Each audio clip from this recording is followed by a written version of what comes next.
WhatsApp guys, ओनी sir और आज के इस वीडियो में हम बात करेंगे कि पिछले हफ्ते ऐसा क्या हुआ था। काफ़ी ट्रोलिंग चल रही है मल्टीनेशनल कंपनीज़ की सोशल मीडिया पे, जैसे ट्विटर, फेसबुक और इंस्टाग्राम पे।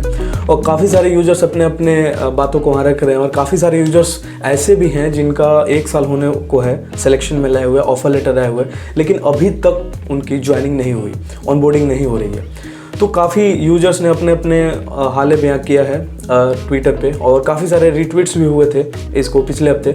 और जी न्यूज़ में भी ये खबर आई थी कि मल्टीनेशनल कंपनीज अपने कैंडिडेट्स को ऑनबोर्ड नहीं कर रहे हैं। काफ़ी सारे लोग ऐसे ही बैठे हुए हैं, अभी तक उनकी ऑनबोर्डिंग नहीं हो रही है। तो क्या बड़ी वजह है, उन सारी बातों को मैं डिटेल में बताऊँगा।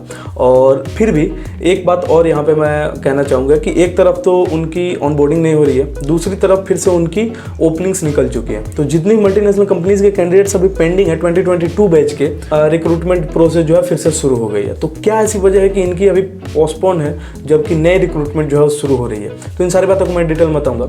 अच्छा, एक बात और है कि एक तरफ तो कंपनीज ऑनबोर्डिंग रोकी हुई है, पोस्टपोन की हुई है, दूसरी तरफ वो रिक्रूटमेंट कर रही है, और तीसरी तरफ ऐसी कई बड़ी कंपनीज हैं जो अपने एम्प्लॉयज़ को निकाल रही हैं and they are saying that this is your last month of working year. So काफ़ी सारे ऐसी चीज़ें हो रही हैं, काफ़ी सारे ऐसे घटनाएं घट रही हैं मल्टीनेशनल कंपनीज में। और जो फ्रेशर्स अभी ऑन बोर्ड के लिए पोस्टपोन्ड है, उनको यार काफ़ी सारा दिक्कतों का सामना करना पड़ रहा है। उनका फ्रेंड्स ऑलरेडी सैलरी उठा रहे हैं, ऑलरेडी अलग अलग पोस्ट कर रहे हैं कि मैं यहाँ घूम रहा हूँ, मैं यहाँ वहाँ घूम रहा हूँ, लेकिन अभी तक इन फ्रेशर्स की यार ऑनबोर्डिंग नहीं होती। इन फ्रेशर्स की कोई गलती नहीं है, इन्होंने अपना सब कुछ दिया, अपना एग्ज़ाम दिया, इंटरव्यू पास किया, सिलेक्शन हुई, लेकिन अभी तक वो वेट कर रहे हैं। तो वो उनकी गलती नहीं है, वो कंपनीज़ की गलती है। अच्छा, अब कंपनीज जब भी रिक्रूटमेंट करती है तो वो क्लाइंट का प्रोजेक्ट और रिक्वायरमेंट को देख के करती है।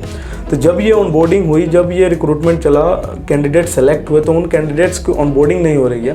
पहला क्वेश्चन ये है। दूसरा ये है कि एक तरफ वो ऑनबोर्डिंग नहीं करा रहे हैं, रिक्रूटमेंट फिर से शुरू कर दिए और बीच में वो एम्प्लॉयज़ को भी निकाल रहे हैं। तो ये क्यों ऐसा चल रहा है? तो पिछले हफ्ते क्या हुआ था कि ट्विटर पे एक यूज़र ने लिखा था कि मेरी ज्वाइनिंग जो है, मेरी जो सिलेक्शन है वो इन्फोसिस और विप्रो में हो गई, और उसी यूज़र का एचसीएल में भी हुआ था। तो ना ही उसको विप्रो से कुछ सुनने को मिला, ना ही उसे कुछ इन्फोसिस से सुनने को मिला।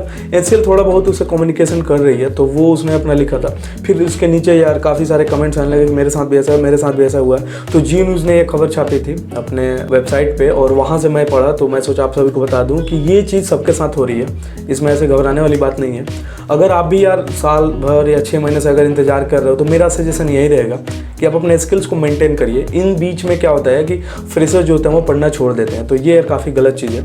आप पढ़ते रहिए और अपने स्किल्स को हमेशा मेंटेन किए रहिए, जो स्किल्स आपकी उस समय थी, और वो स्किल में आप प्लस करिए, कभी माइनस मत हुए, नहीं तो फिर आपको आने वाले दिनों में काफ़ी दिक्कतों का सामना करना पड़ सकता है। क्योंकि 23 के बैच के भी लड़के अब उसी रिक्रूटमेंट में बैठेंगे और आप भी उसी रिक्रूटमेंट में बैठेंगे। तो आपसे ये क्वेश्चन भी बन सकता है कि आप अभी तक कर क्या रहे थे। तो आप उस समय यार बताओगे कि मैं ये ऑफर लेटर लेके बैठा था, तो ये काफ़ी दिक्कत वाला सामना आपको करना पड़ सकता है।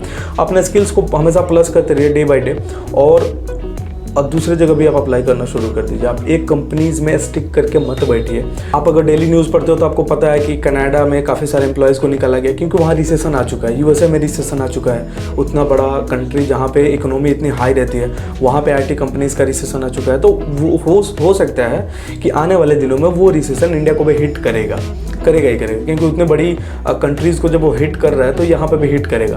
अब इसका एक कारण देखा गया है, क्योंकि कोविड में क्या हुआ है, कोविड से पहले आप जब एम्प्लॉय स्विच करते थे तो उनकी एक्सपेक्टेशन 10%, 20%, 30%, 50% ऐसे रहती थी।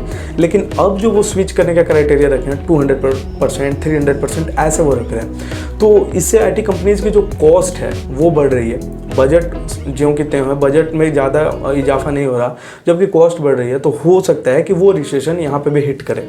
तो मैं यही कहूँगा कि यार इस साल के ख़त्म होने से पहले आप जॉब ले ही लो, और जिस भी कंपनीज़ में अगर आप सिलेक्टेड हो वहाँ पे आप बार बार ईमेल करो कि मेरी ऑनबोर्डिंग क्यों रुकी हुई है। काफ़ी सारे लोगों का विप्रो में फ्रेशर्स का रिजेक्शन मेल भी आया था कि आप रिजेक्ट हो गए, और काफ़ी सारे लोगों का ट्रेनिंग होने के बाद ये मेल आया था।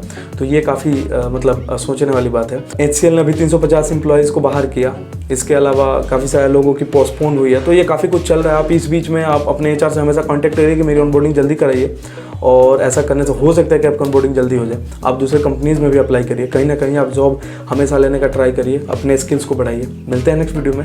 इस चैनल को जरूर सब्सक्राइब करिए। तब तक के लिए गुड डे, बाय।